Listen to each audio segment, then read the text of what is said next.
Con la ayuda de Gonzalo Escribano, investigador del Real Instituto Elcano y director de su programa de Energía y Clima. Gonzalo, muy buenas tardes, ¿cómo estás? Buenas tardes.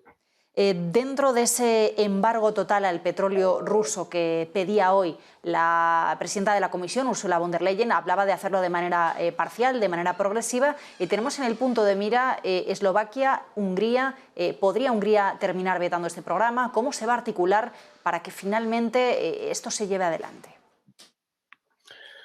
Bueno, pues no sabemos todavía. Es verdad que Hungría y Eslovaquia tienen una fortísima dependencia del petróleo ruso y, por tanto, es muy difícil que puedan mantener en funcionamiento su economía sin un apoyo. Es verdad que se puede intentar a través de un oleoducto, a través de Croacia y también desde Trieste en Italia, intentar abastecerlos, pero la logística es complicada. Entonces, pues básicamente lo que ha anunciado hoy la presidenta es que vamos a tener en 6 meses pues un final de las importaciones. Eso permite pasar todo el verano y toda una etapa en la que se demanda bastante combustible para las vacaciones, y que vamos a eliminar los productos, es decir, el gasoil, que es francamente importante. Importamos mucho de Rusia y es uno de los elementos en los que puede haber escasez para finales de año. Entonces, esa cosa que es un poco gradual para los grandes consumidores también podría implicar, en principio, y es lo que se está intentando negociar, algunas exenciones para los países más afectados, como los que acaba de mencionar. ¿Qué me dices, Gonzalo, de Alemania? Porque hemos comentado, ¿no?, en anteriores ocasiones, es uno de los principales países que se oponía a este tipo de medidas, sobre todo la cuestión del gas, que ahora la vemos, pero parece que todo este planteamiento del paquete de sanciones europeo ha dado la vuelta una vez que Alemania ha reconocido que, bueno, pues podría apoyarlo. ¿De qué manera? Porque decía Robert Habeck, su ministro de Economía, que han conseguido reducir el porcentaje de dependencia en cuanto a petróleo. ¿De qué manera lo está haciendo Alemania? ¿A qué fuentes alternativas se está mirando para, al menos en el caso del crudo, reducir esa dependencia? Bueno, en el crudo es más fácil diversificar y reducir la dependencia que en el gas natural, básicamente porque el crudo es un mercado que los economistas denominamos muy fungible. Es decir, si mañana tú pierdes un proveedor como Rusia, pues lo puedes sustituir en el norte de África, en el Golfo. Es decir, hay muchos proveedores, hay muchos petroleros que están a disposición. Es un mercado muy líquido. Entonces, aunque suban los precios, y de hecho, pues nada más anunciarse estas medidas, pues ya hemos tenido un aumento importante de los precios del petróleo, especialmente del Brent. Pues aunque suban los precios, en principio tienes asegurado el suministro, porque es un mercado, como digo, muy líquido y fungible. Lo que pasa es que también tiene sus problemas logísticos, porque en concreto hay un oleoducto, el Amistad o Druzhba, ¿no?, que viene desde Rusia, que tiene 2 ramales, uno que termina en Alemania y pasa también por Polonia, y otro que termina en los países que has mencionado, Eslovaquia y Hungría, el ramal norte y el ramal sur. Y claro, a todo lo largo de ese oleoducto pues hay refinerías que durante 60, 50 años pues han estado funcionando con ese petróleo. Y no siempre es fácil logísticamente, sobre todo a aquellas refinerías que no están cerca de la costa y que van a perder ese único oleoducto que tienen, pues llevarles el producto en cantidad y tiempo. Y por tanto, pues también requiere un tiempo de adaptación de los sistemas, ¿no? Aunque sea más rápido que en el gas, pues por eso se está pidiendo 6 meses, sobre todo con el verano por medio, y 1 año para el tema de productos, sobre todo pensando en gasoil, queroseno y otros productos donde importamos en conjunto Europa, no tanto España, pero cantidades importantes de Rusia. Dentro de la mirada que estamos teniendo, dentro del análisis que estamos intentando hacer, Gonzalo, nos preguntamos qué impacto va a tener este embargo petrolero, que parece que, bueno, pues, es más que nunca una realidad desde la Unión Europea a Rusia. Se veta el petróleo ruso. ¿Qué impacto va a tener en los precios? ¿Podemos decir ya por seguro que vamos a ver una subida, una escalada de los precios? Y también otra de las preguntas que nos hacemos es qué impacto va a tener en cuanto al suministro. Hablábamos, por ejemplo, de Alemania, de Eslovaquia, de Hungría. En general, ¿cómo ves la evolución de los suministros en Europa? Bueno, con respecto a los precios ya hemos visto el impacto, ¿no? Una subida del 3 y pico por ciento, nada más anunciarlo, antes de que se haya tomado ni siquiera medida alguna, ¿no? Solamente con el anuncio ya hemos tenido una subida de los precios.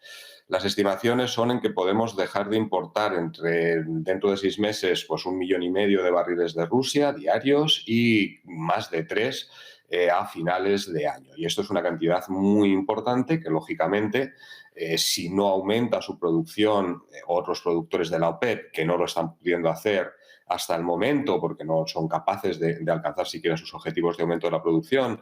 Si la producción estadounidense sigue aumentando con mucha más lentitud de lo que hizo en el pasado ante aumentos de precios, pues es de esperar que se mantenga una cierta carestía en el mercado y que los precios tiendan a subir. Dependerá mucho de cómo la logística se pueda mejorar, de cómo se redistribuya una parte de ese crudo hacia los mercados asiáticos, donde ya se está vendiendo con un descuento muy importante y eso en cierta medida podría relajar algo los mercados.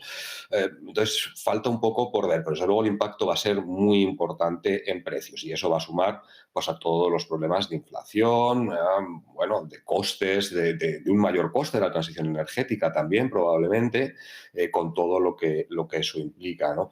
Ahora, también es curioso que todas estas medidas que se toman para dañar la economía rusa, pues claro, el problema que tenemos es que precisamente ese aumento de precios compensa en parte la pérdida de producción que ya está empezando a sufrir Rusia. Ya sabemos, no porque haya embargo ni sanciones, sino porque ya hay empresas europeas y occidentales que por temas reputacionales no quieren comprar crudo ruso. De hecho, el crudo ruso de referencia, el de los Urales, se está vendiendo con un descuento de hasta $30, de lo cual se están beneficiando todos aquellos que pueden, ¿no? Especialmente en Asia.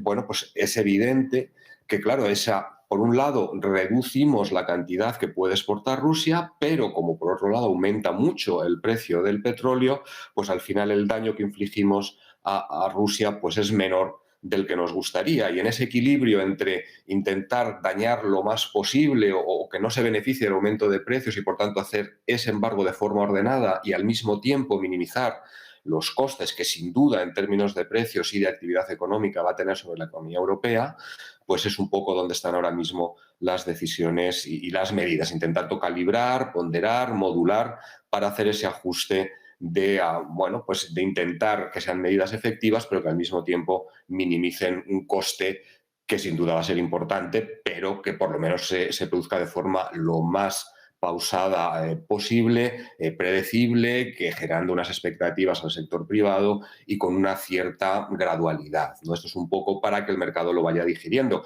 mientras nos vamos preparando para el siguiente paso, que será el gas. Bueno, me recordaba lo que decías del descuento del crudo ruso, una noticia que leía hoy en Bloomberg, cómo India, por ejemplo, está intentando aprovechar ese flujo de petróleo y publicaba la agencia Bloomberg que estaba intentando que hubiera un precio de en torno a $70 el barril, así que vemos ahí como lo que nos comentabas, ¿no? Que desde Asia están los compradores intentando aprovecharse de este contexto. Gonzalo, sé que esto es un poco futurismo, ¿no? Pero primero fue el carbón, luego el petróleo y bueno, pues sabemos que la madre de todas las batallas va a ser el gas. No sé si después de los avances respecto al petróleo ves posibilidad de que haya también sanciones que tengan que ver con el gas o de momento no podemos hablar todavía de eso.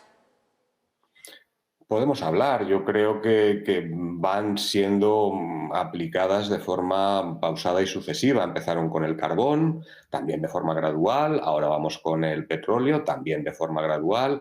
Es más difícil el gas porque ahí funcionamos mucho por gasoductos y hay muchos países que, a diferencia de España, no pueden abastecerse por gas natural licuado, por metanero, entonces es muy difícil en meses, mucho más difícil que en petróleo, ya físicamente poder hacer esa diversificación. El problema de la diversificación del petróleo es que es caro, nos van a subir los precios, pero no vemos grandes problemas de suministro, al menos no en las economías principales, quizá en algunas puntuales y si no pueden tener excepciones, como por ejemplo Hungría, ¿no? O Eslovaquia, que hemos mencionado antes.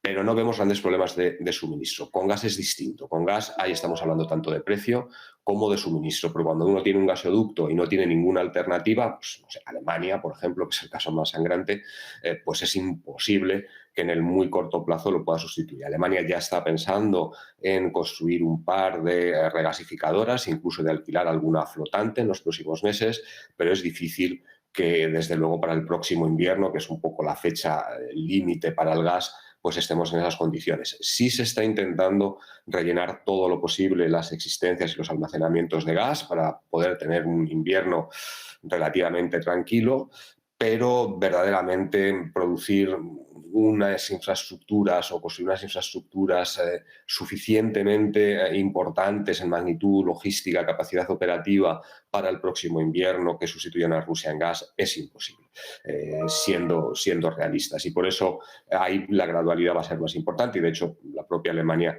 estaba planteándoselo hacia 2024. Es posible que se acelere, pero es muy difícil pues poner en operación nuevas infraestructuras de importación de gas natural licuado en menos de 2 o 3 años. Francamente, muy difícil, por mucha prisa que se quieran dar.